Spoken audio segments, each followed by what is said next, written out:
लेकिन हकीकत क्या है, चलिए जानकारी आपके सामने रख दे रहे हैं। देश में देखिए वक्फ के पास तीसरी सबसे ज्यादा संपत्ति है। पहली रेलवे के पास है, दूसरी सेना के पास है और तीसरी वक्फ के पास है।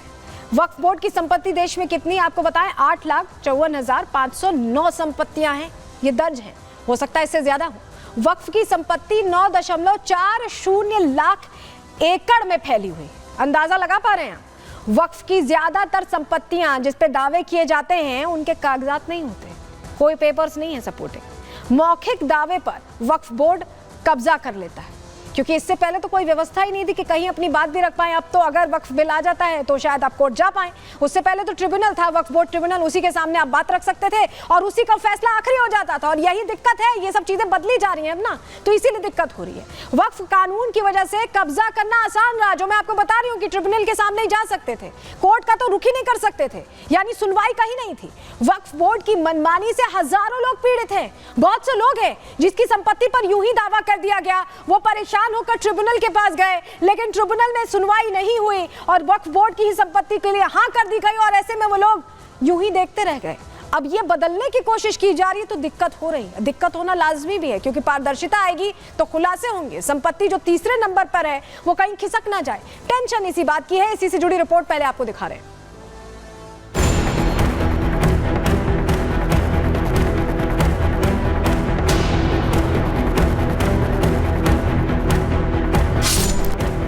देश में वक्फ बोर्ड किस तरह से मनमानी कर रहा है, उसे समझने के लिए मौलाना बदरुद्दीन का दिल्ली को लेकर दिया गया ये बेतुका बयान सुन लीजिए। पार्लियामेंट है, वो खुद भी पूरा का पूरा इलाका यही वक्फ के प्रॉपर्टी के ऊपर बनाया गया। बदरुद्दीन ने ये बयान ऐसे ही नहीं दिया, बल्कि बदरुद्दीन का ये बयान एक सोची समझी साजिश का हिस्सा है।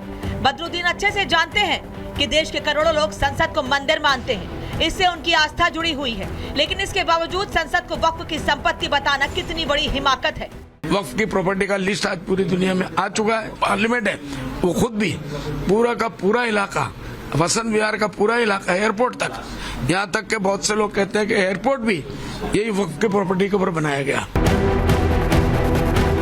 मौलाना बदरुद्दीन के बयान पर बीजेपी हमलावर दिखी। बीजेपी नेताओं ने बदरुद्दीन को मानसिक रूप से बीमार बता दिया। बीजेपी नेताओं ने तो यहाँ तक कहा कि ऐसी मानसिकता वाले मौलानाओं का इलाज नए वक्फ कानून से होगा। ये लोग मानसिक रूप से व्यथित हो गए हैं और नित्य नए नए पागलपन के दौरे इन लोग को आ रहे हैं। जब से जेपीसी लगातार बैठक कर रही है वक्फ बोर्ड पे, इनकी स्थिति खराब हो रही है। और जेपीसी की जब निर्णय आएगा तो इन लोग का दिमाग सही होगा। बदरुद्दीन अजमल जी का अगर बस चले तो वो पूरी दुनिया को वक्फ घोषित करके बोले कि पूरी दुनिया की जमीन हमारी है और बाकी सारे लोग जो है वो दूसरे प्लेनेट पर चले जाए, कोई स्पेसशिप लेकर वो चले जाए जुपिटर पर। इस प्रकार की बातें बीबीसी भड़काओ भाईजान कमेटी लगातार कर रही है, क्योंकि वक्फ के नाम पर भड़काओ भाईजान कमेटी काम पर। संसद और दिल्ली के 60% जमीन पर बदरुद्दीन के दावे पर हिंदू संगठनों में भी आक्रोश दिखा। हिंदू संगठन की तरफ से बदरुद्दीन सहित ऐसे मौलानाओं को जमकर लताड़ लगाई गई। विनोद बंसल ने बदरुद्दीन के बयान को दिल्ली में कब्जे की साजिश से जोड़ा। आप सोचिए, अभी तो ये संसद और एयरपोर्ट तक पहुंचे हैं, देश की राजधानी को कब्जाने की मानसिकता रखते हैं। अब आगे आने वाले टाइम में उन्होंने तो एक नोटिफिकेशन इशू करना है ना। अगर वक्फ बोर्ड विधेयक में अगर ये जो संशोधन आया है, ये संशोधन पास नहीं हुआ संसद से, तो इसका असर क्या होगा? इसका असर ये होगा कि वो कभी भी नोटिफिकेशन जारी करके पूरे भारत को ही वक्फ संपत्ति घोषित कर देंगे। वक्फ बोर्ड जमीन पर भी अवैध कब्जे करेगा, लैंड जिहाद भी करेगा और अब मैरिज के सर्टिफिकेट भी जारी करेगा। भगवान बचाए ऐसे मौलानाओं से। बदरुद्दीन अकेले ऐसे मौलाना नहीं है जो सार्वजनिक संपत्तियों पर दावा ठोक रहे हैं, बल्कि वक्फ की ज्यादातर ऐसी संपत्तियां हैं जिसके कागजात ही नहीं हैं और उस पर कब्जा वक्फ बोर्ड ने कर रखा है। वक्फ कानून में बोर्ड को ऐसे अधिकार मिले हैं जिससे कोई आसानी से उसे लड़ नहीं सकता। यही वजह है कि बीजेपी वक्फ कानून में संशोधन करने जा रही है, जिससे वक्फ की मनमानी और ऐसे मौलानाओं पर लगाम लग सके। Bureau report, Republic Bharat. लेकिन हैरानी इस बात की होती है कि बदरुद्दीन अजमल के दावों की पोल पहले ही खुल चुकी है। ओवैसी खुद ये मान चुके हैं कि कागजात नहीं है। क्यों हम ऐसा कह रहे हैं, चलिए जल्दी से आपके सामने जानकारी हम रख देते हैं। ओवैसी ने दरअसल वक्फ को लेकर बड़ा खुलासा किया। उन्होंने माना है उन्होंने वक्फ के पास कई संपत्तियों के कागज नहीं है ये कह दिया था। ओवैसी यूपी और तेलंगाना का जिक्र करते हुए ये कह रहे थे कि ओवैसी बोल रहे थे कि उत्तर प्रदेश में 1.21 लाख संपत्ति है, समझ रहे हैं आप। और इस जो संपत्ति के कागजात की अगर बात कर लें तो ओवैसी ने कहा कि कागजात नहीं है, वक्फ के पास सिर्फ 9 लाख के कागजात हैं। संपत्ति कितनी ज्यादा है लेकिन कागजात नहीं है। तेलंगाना में करीब 33,000 वक्फ संपत्तियां हैं और ये ऑन रिकॉर्ड है ओवैसी का कहा हुआ कि 90% जो संपत्तियां हैं तेलंगाना में उसके भी दस्तावेज नहीं है। और जब अगर वक्फ बिल आ जाता है तो दस्तावेज तो दिखाने होंगे। ओवैसी ने कहा कि इसे सरकार छीनना चाहती है। एक तरफ दस्तावेज नहीं है, दूसरी तरफ ये कहना कि सरकार छीनना चाहती है। इसे अगर हम समझें तो एक तरह से ये एक तरह से मौके की सियासत नहीं है।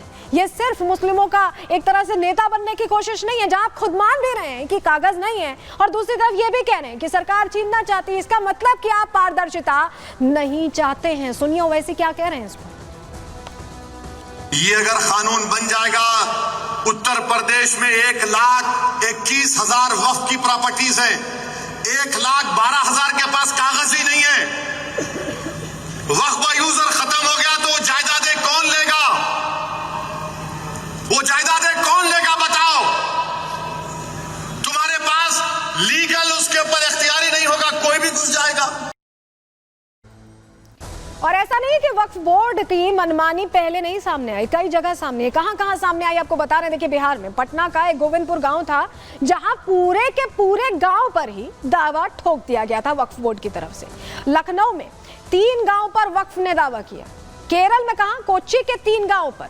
झारखंड में आदिवासी जमीन पर वक्फ ने कब्जा कर लिया। दावा नहीं किया, यहाँ तो कब्जा ही कर लिया। गुजरात में सूरत निगम की जो जमीन थी उस पर कब्जा कर लिया।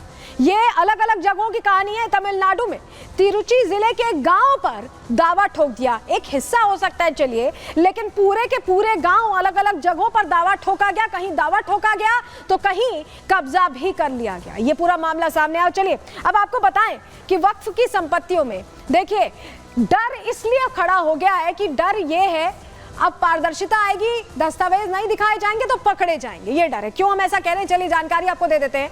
वक्फ कानून जो लाया जा रहा है उससे जो मनमानी चल रही है, मनमर्जी चल रही है, वो खत्म हो जाएगी। वक्फ बिना सबूत दावा नहीं कर सकेगा, आपको पेपर्स देने होंगे तभी माना जाएगा। वक्फ ने दावा किया और उसके बाद डीएम उसकी जांच करेगा, पूरी चीजों की जांच होगी, कागजों की जांच होगी। नए कानून में डीएम को सर्वे का अधिकार भी दिया गया कि सर्वे करके समझें कि जो दावा है उसकी हकीकत क्या है, सच है भी या नहीं है। वक्फ बोर्ड को अपने कागज दिखाने होंगे। वक्फ बोर्ड में 2 दूसरे धर्म के सदस्य भी होंगे जिससे कि निष्पक्ष हो, कोई दबाव ना हो, और 2 महिलाएं भी बोर्ड में शामिल होंगी। इसे वक्फ बोर्ड में पारदर्शिता इससे बढ़ जाएगी और वक्फ में जो मठाधीश हैं उनकी मनमानी खत्म हो जाएगी। यानी जो वक्फ बोर्ड के हिस्सा हैं और जो मनमानी करते हैं उनकी सारी मनमानी खत्म हो जाएगी।